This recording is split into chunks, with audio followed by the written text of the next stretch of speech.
nuclear Armageddon. That's a new warning coming from President Biden himself. The president saying Russian President Vladimir Putin is not joking about the use of tactical nuclear weapons.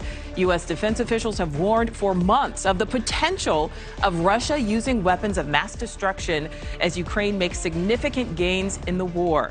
NewsNation correspondent Keleigh Beeson joins us live. And Keleigh, a warning from President Biden. Yeah, you're right, Nichole. This is the starkest warning yet about the nuclear stakes of the conflict coming from the president. As you said, he suggested the threat from Putin is real because his military is, quote, significantly underperforming. As the now 8-month invasion of Ukraine wages on, President Joe Biden not mincing words at a Democratic fundraiser last night, declaring that the risk of nuclear Armageddon is at the highest level since the 1962 Cuban Missile Crisis. If Putin breaks that taboo, we're going to be in uncharted waters. Geopolitical policy expert Dmitry Alperovich says there's no question that the risk of Putin using a nuclear weapon is increasing, noting the response from other countries if he did use these means would depend on the type of nuclear weapon he may utilize. If he uses against civilian populations, if he uses a strategic weapon against, say, Kiev or another major city in Ukraine, that would be a point of no return. He would be ostracized among the international community. But if he uses a tactical weapon in a remote area without any major loss of life, the Western community would, of course, still view that as a major red line that he would be crossing. But it's not clear that China and some of the other countries would necessarily ostracize him over that. At this hour, some in Putin's inner circle are reportedly pushing back against the war, while Alperovich says that circle is very small and full of, quote, yes men. This would be a significant move. However, it may not result in any change in the near future. I don't think we're anywhere near close to Putin suffering a coup and someone replacing him. That might be a possibility down the road, but not likely today. After Putin announced his military mobilization, thousands of Russians have fled the country, causing traffic jams at the border and one-way flights skyrocketing in price and selling out. New reports suggest some fleeing have shown up in Alaska.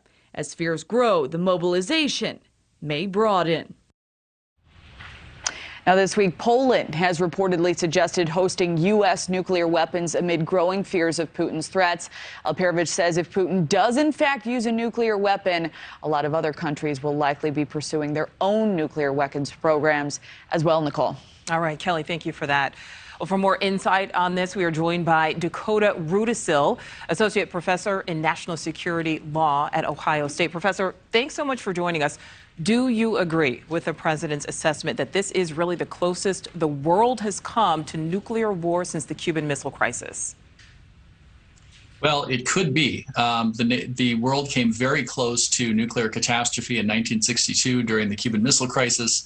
Another nominee that I would add would be 1983 during NATO's Able Archer exercise, in which the record now indicates that the Soviet Union was extremely worried that NATO was going to use an exercise as a cover to launch a first strike against the Soviet Union. And then the Soviet Union, based on their anxiety, started to make preparations to fight a war. So either the Cuban Missile Crisis or Able Archer in '83, but these are worrisome days indeed. Yeah, absolutely. I mean, potentially terrifying here. Would the U.S. or another country potentially respond to a Russian nuclear attack with a counterattack? Well, I think that there certainly would be a major response by the international community, led by the United States, if Russia were to use a nuclear weapon against Ukraine. The question would be, what would be the nature of that response? I think, frankly, the least likely potential response by the United States or its NATO allies would be that, that we would launch a nuclear weapon back at Russia. Because the escalatory potential of that is so massive. Instead, I think what would be much more likely would be responses involving cyber weapons, involving diplomatic isolation, upgraded economic sanctions, the United States providing extremely advanced weaponry to Ukraine, which could change things on the ground. And then kind of between what I just mentioned and then use of nuclear weapons would be use of conventional force by the United States or NATO.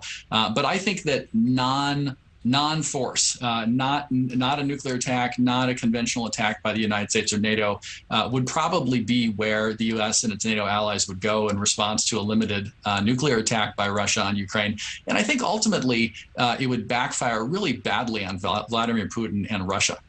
Well, let's talk weapons. I mean, what kind of nuclear stockpile does Russia actually have? So Russia is a peer nuclear power to the United States. There are only two that are really peer nuclear powers in terms of the size of the arsenal, in terms of its capability and its components.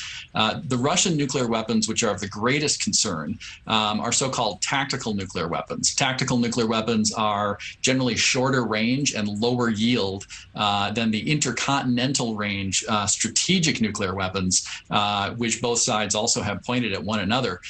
So I think it'd be most likely that Putin would use one, maybe two lower yield tactical nuclear weapons against Ukraine. Now, to say they're low yield does not mean that they're not harmful. The yield could range anywhere from a fraction of the size of the bomb that destroyed Hiroshima to many times that size. There'd be radiation effects, blast effects, fallout, certainly horrific. But use of one or two nuclear weapons is also not the end of the world, and it doesn't automatically start a nuclear war. You know, I certainly hope not. Yeah, the fact that we're even talking about this, makes so many people nervous. Professor Rudisil, thank you so much. Thank you for watching. Go to newsnationnow.com to find NewsNation on your television provider. And don't forget to click the red subscribe button below to get more of NewsNation's fact-driven, unbiased coverage.